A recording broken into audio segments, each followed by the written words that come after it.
बोधिधर्मन एक बौद्ध भिक्षु थे। उनका जन्म 5वीं शताब्दी के आसपास दक्षिण भारत में हुआ था।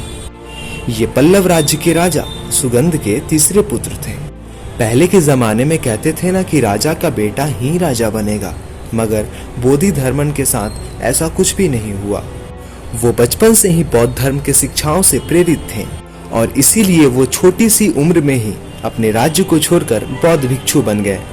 उन्होंने महज 22 वर्ष की ही आयु में संबोधि यानी कि मोक्ष की पहली अवस्था को प्राप्त कर लिया था।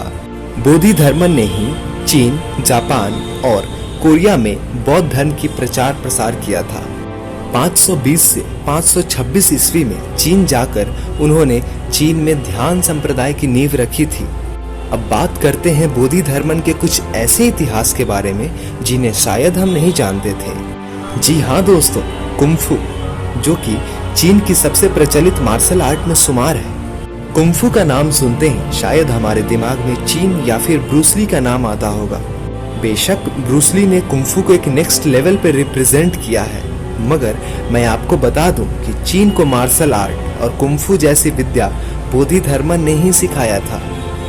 बोधिधर्मन चीन के जिस गांव में रुके थे, वहां के लोगों को कई महामारियों से भी बचाया था, क्योंकि बोधिधर्मन खुद एक आयुर्वेदाचार्य भी थे। कुछ समय बाद जब उस गांव पर कई हैवानों और लुटेरों ने हमला किया था, तो बोधिधर्मन ने मार्शल आर्ट और सम्मोहन के बल पर उन लोगों को यानी कि उन हैवानों को गांव छोड़कर भागने से मजबूर किया था। कुछ समय बाद जब बोधिधर्मन ने भारत जाने की इच्छा जताई, तो वहां के ज्योतिष ने गांव पर फिर से संकट आने की भविष्यवाणी की। फिर सभी लोगों ने ये निर्णय लिया कि बोधिधर्मन को भारत जाने से रोकना होगा। वहां की ज्योतिष का ये आदेश था कि बोधिधर्मन को जिंदा या मुर्दा रोकना ही होगा।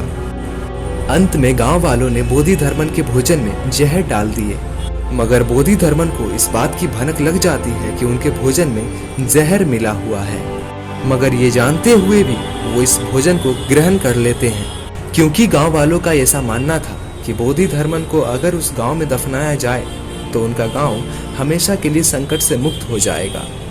आगे बात करते हैं। जी हाँ, क्या आप जानते हैं कि चाय पत्ती की खोज सबसे पहले किसने की थी? वही चाय जिसे देखते ही बहुत से लोगों की दिन की पहली मुस्कान खुलती है।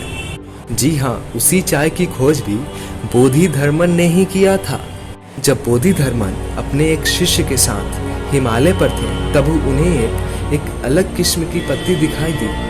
उन्होंने ऐसा महसूस किया कि इस पत्ती को ग्रहण करने के बाद नींद नहीं आती है, और वे इस पत्ती को ग्रहण करके घंटों ध्यान किया करते थे, और रात में नींद न आने की वजह से वे जंगली जानवरों से खुद की रक्षा कर पाते थे।